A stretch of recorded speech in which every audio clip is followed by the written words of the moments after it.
Will you hear these words from the book of Hebrews, chapter 4, verses 14 to 16? Since then we have a great high priest who has passed through the heavens, Jesus, the Son of God. Let us hold fast to our confession. For we do not have a high priest who is unable to sympathize with our weaknesses, but we have one who in every respect has been tested as we are, and yet is without sin. Let us therefore approach the throne of grace with boldness, so that we may receive mercy and find grace to help in time of need. One of my favorite shows for most of my adult life has been the show How I Met Your Mother, which, as I wrote those words earlier this week, I realized how much I'm aging myself in saying that, since that show has now not been on for 10 years. But I digress. There is an episode, though, in that show in which the main character, Ted, is facing a dilemma. He's being forced to decide if he should allow a historically significant but presently old and run-down building to be demolished so that he, an architect, can oversee a new skyscraper being built in its place. Sounds like an easy enough decision, right? Except for the fact that his girlfriend has a deep emotional tie to the old building, and the destruction of that building will very much mean the destruction of his relationship with his girlfriend. So Ted turns then to his best friend Barney for advice, and Barney gives him 4 simple words to live by. New is always better. Well, Ted proceeds to try and poke holes in Barney's theory there, offering several examples, like Star Wars, the evolution of Guns N' Roses music, or even a finely aged scotch, as examples of things for which new is always better does not necessarily ring true. But Barney doubles down and orders the newest scotch in the bar and proclaims once again that new is always better. I have to admit, I think I'm with Ted on this one. There are plenty of instances in which new is not better.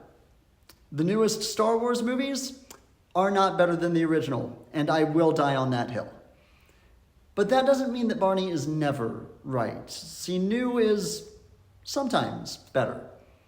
And the author of Hebrews spends a good amount of time trying to make exactly that case. That when it comes to our faith, we have a new option that is leaps and bounds better than the old. Well, we're coming up on the end of a year-long sermon series, The Gospel, in which we have been journeying through each and every book of the Bible, looking for where the gospel is declared or at least pointed to in every book. And we do this with the understanding that the gospel is that Jesus, the crucified and risen Messiah, is Lord. Or to put it more simply, Jesus is the gospel, the good news that we believe in. And we look to every book of the Bible because we believe that the Bible is all a unified story that leads to Jesus. And so if Jesus is the gospel, and if the whole Bible points to Jesus, then it would stand to reason that the gospel can be found, or is at least pointed to, in each and every book of the Bible. And so today we look now to the book of Hebrews. And now I've got to confess something today, that I think I've only admitted this for one other book of the Bible at any other point this year, but this has been one of the hardest sermons that I've had to write this year. And it's been one that I've been dreading for several months. The book of Hebrews, like any other book of the Bible, it is beautiful, and it points us to Jesus, and it shares the good news. But it's a hard book. And it's not a book that I connect deeply with. And actually, as I've talked with other pastors about the book of Hebrews, this book stands out consistently as one that people either absolutely love or absolutely dread, and there's not really an in-between, and obviously I fall in the latter camp. So I was talking with one of my covenant group partners this week and expressing this to him and my concerns about this sermon and the book at large, and I think he helped give me some words for why this particular book is this way. Hebrews, as you'll see in a moment, is working to compare the Old and the New Covenants, or the Old and New Testament, but more specifically comparing the Old Covenant and Jesus. So my friend said it would be like if we would be comparing how playing video games is better than touring an ancient first century Roman dungeon. I have tangible experience with video games. I know that they are fun. I have had firsthand experience that I can talk about with that. I have not visited a first century Roman dungeon. And while I can cognitively understand the facts about those dungeons, and I know that, it's a kind of grimy place that, may be cool to see, but would not be a fun place to be, I can't relate to it. I've not experienced it.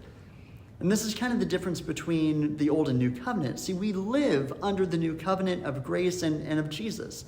We've experienced it. We know it's good. We do not have to be convinced of the goodness of it. But the people that the letter was written to, they understood the Old Covenant and really were needing convinced of why Jesus, the New Covenant, was better. And so this letter landed very differently for them than it does for us who have never actually lived under the law of the Old Covenant. So all of that to say, Hebrews is a hard book, but there are still important lessons for us to gain through it. So Hebrews was written likely in the 60s or 70s AD by an unknown author. Everyone and their brother has a different suggestion of who might have written this book. Some people say Apollos, others say Barnabas, Luke, or Silas, or even Paul himself. Now, I'm partial, not because I think there's more or less evidence for this, but just because I think it's a neat idea. I am partial to the idea that Hebrews' lack of clear authorship points to the possibility that maybe a woman like Priscilla wrote the letter, and that woman didn't want people to get distracted from the message by revealing that its author was a woman. Whoever the author is, they are writing to an unknown audience as well.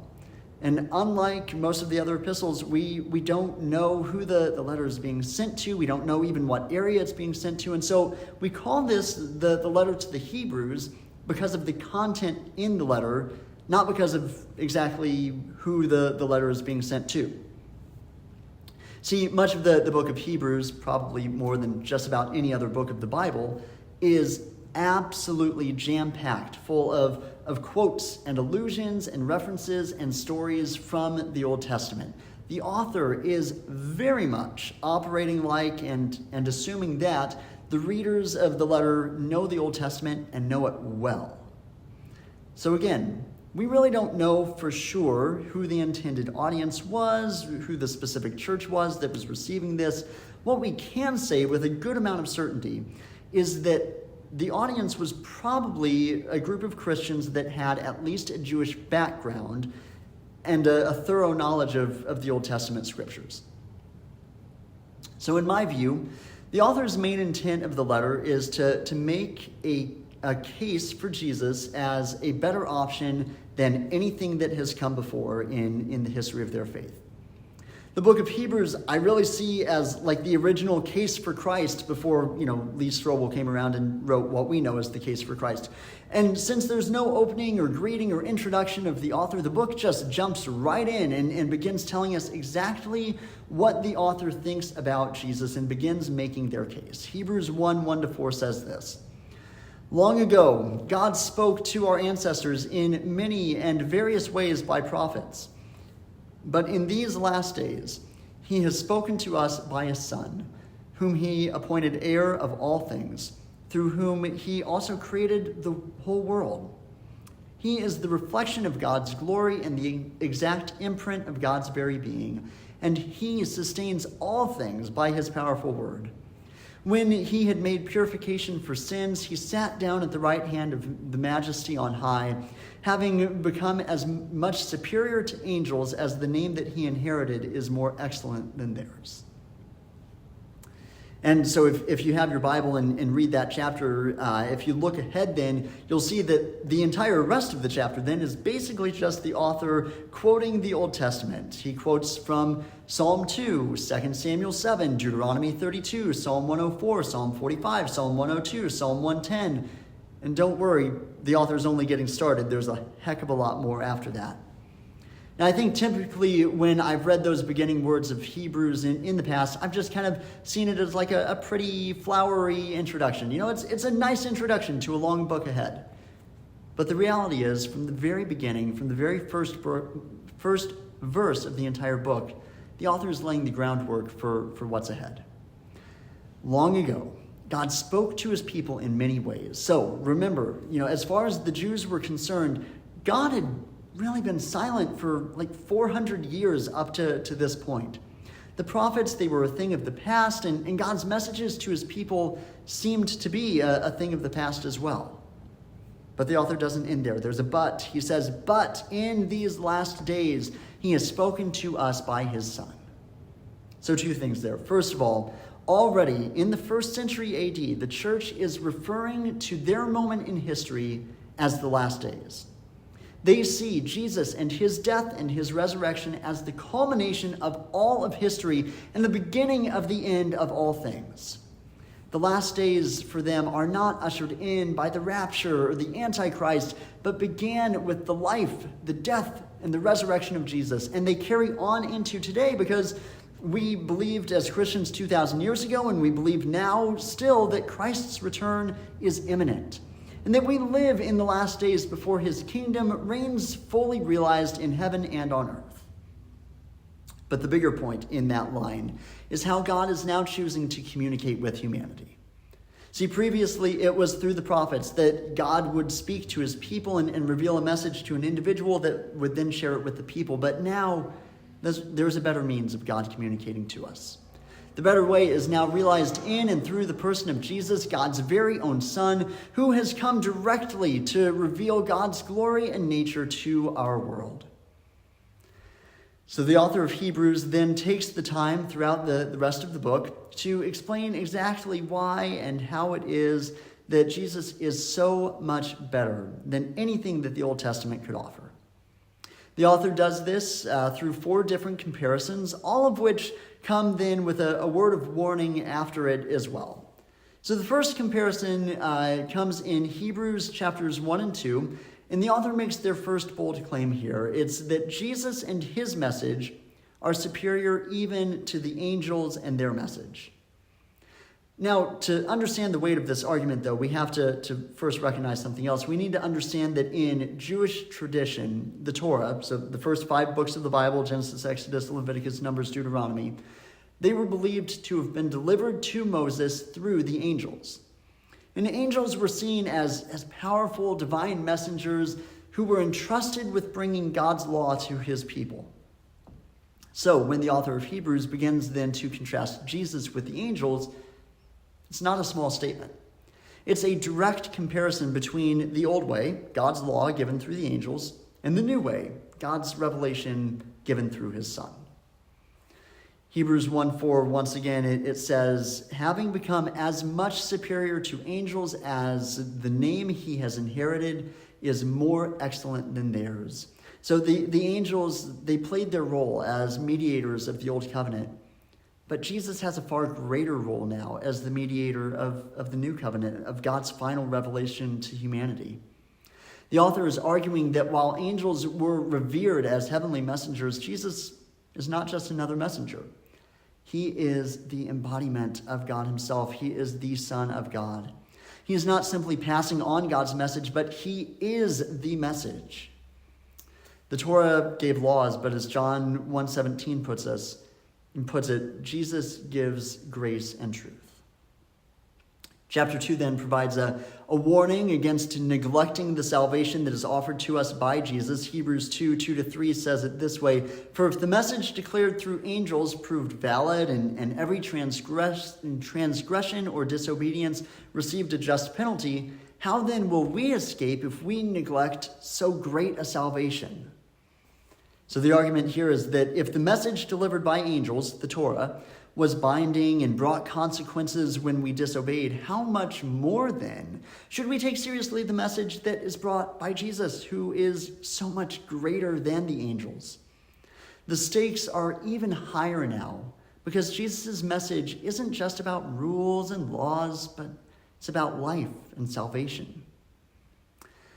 In Hebrews chapters 3 and 4, then, the author shifts to his second comparison, comparing Jesus now with Moses. So Moses was the preeminent leader in Jewish history. He was the most important guy. Moses was the one through whom God gave the law and led the people out of slavery in Egypt. He led the Israelites in their wandering through the desert. He taught them the Torah. But, as the book of Hebrews explains, While Moses was faithful, Jesus is so much greater. Hebrews chapter 3, verses 1 to 6 say this. Therefore, holy brothers and sisters, partners in a heavenly calling, consider Jesus, the apostle and high priest of our confession, who was faithful to the one who appointed him, just as Moses also was faithful in all of God's house. Yet Jesus is worthy of more glory than Moses, just as the builder of a house has more honor than the house itself. For every house is built by someone, but the builder of all things is God. Now Moses was faithful in all God's house as a servant to testify to the things that would be spoken of later. Christ, however, was faithful over God's house as a son, and we are his house if we hold firm the boldness and the pride inspired by hope. So what's happening here is the author acknowledges Moses' faithfulness. He acknowledges that Moses did his job and did it well. But he elevates Jesus by showing that Jesus is more than just a servant in God's house. He is the Son of God. Moses faithfully served God's people and built the tabernacle, but Jesus, as the builder of all of creation, deserves far greater glory. The difference is that while Moses was a witness to God's plan, Jesus is the fulfillment of those plans. And this comparison goes on then to show that while Moses brought the law, Jesus brings a greater revelation of that law. Just as Moses led the Israelites out of Egypt in slavery, Jesus then leads us out of the bondage of sin and death. And whereas Moses was unable to bring Israel into the promised land because of their disobedience at large, but also his disobedience specifically, Jesus offers something better. He offers eternal rest in God's presence. Hebrews 4 then continues with this theme and urges believers to enter God's rest, a rest that Moses and the law were never capable of providing. Jesus, however, offers the rest through his perfect work, inviting us into the true and final rest of God's eternal kingdom. The next argument then is that the next argument that the author moves on to is comparing Jesus with the priests of the Old Testament, emphasizing then that Jesus is a far greater, a far superior high priest. In Jewish tradition, the high priest was responsible for offering sacrifices for all of the people's sin, but also he had to offer sacrifices for his own sin. Hebrews 5:1-3 explains it this way. It says, every high priest chosen from among mortals is put in charge of things pertaining to God on their behalf, to offer gifts and sacrifices for sins. He is able to deal gently with the ignorant and wayward, since he himself is also subject to weakness. And because of this, he must offer sacrifice for his own sins as well as for those of the people. So that's the old way, but Jesus, he stands apart then. Though Jesus was fully human, he still had no sin. And his role as high priest was appointed by God, and not just biologically inherited as the high priest of old was. Hebrews 5:5-6 says, so also Christ did not glorify himself in becoming a high priest, but he was appointed by the one who said to him, you are my son, and today I have begotten you. As he says also in another place, you are a priest forever, according to the order of Melchizedek. So Jesus isn't just better than the Levitical priesthood, but he's in a completely different order of priests altogether. So the high priests came from the line of Aaron. Jesus comes from the line of Melchizedek. Now, Melchizedek was a figure in the book of Genesis who was a priest long before the Levitical priesthood was ever established or even thought of. And what's more is Melchizedek was also then the king of Salem, which later became what we know as Jerusalem. So to say that Jesus is from the order of Melchizedek is to say that he is from a line of both priest and king. Hebrews 7:3 describes Melchizedek as without father, without mother, without genealogy, having neither beginning of days nor end of life, but resembling the Son of God. He remains a priest forever. So this comparison here then emphasizes that Jesus, like Melchizedek, holds a unique and perhaps more importantly, an eternal priesthood, a priesthood that is superior to the Levitical priests who were limited by death. Unlike the old priests who had to continually offer sacrifices for their own sins and the sins of the people, Jesus, he made a once and for all sacrifice for sins through his death on the cross. His priesthood is eternal, and he is always interceding for us. Hebrews 7:26 sums it up this way: "For it was fitting that we should have such a high priest who is holy and blameless and undefiled and separated from sinners and exalted above the heavens." In short, Jesus is the better high priest, perfect, eternal, and able to save completely. Where the old priesthood and sacrifices fell short, Jesus' work is finished and perfect. He offers eternal salvation and a direct way into God's presence. And so the author then shifts to the final moments and to the most significant comparison, which is that Jesus is superior to the old covenant and its sacrifices. Hebrews 8:6 says this, the author writes, "But Jesus has now obtained a more excellent ministry. And to that degree, he is the mediator of a better covenant, which has been enacted through better promises." So the old covenant, established at Mount Sinai, it relied on repeated sacrifices and rituals to atone for the people's sins. But these sacrifices were ultimately insufficient to bring complete forgiveness and transformation in someone's life. They were a temporary measure that pointed forward to something greater and more long-lasting. Hebrews 9:12 explains the difference. It says this: "Jesus entered once for all into the holy place, not with the blood of goats and calves, but with his own blood, thus obtaining eternal redemption." So what he's saying is that the old sacrifices were repeated year after year after year, but they could never fully cleanse the conscience of the worshiper. In contrast, then, Jesus' sacrifice was once and for all, completely sufficient to deal with sin forever. And the climax of this argument comes then in Hebrews 10:10-12, in which the author says, "And it is by God's will that we have been sanctified through the offering of the body of Jesus Christ once for all. And every priest stands day after day at his service, offering again and again the same sacrifices that can never take away sins. But when Christ had offered for all time a single sacrifice for sins, he sat down at the right hand of God."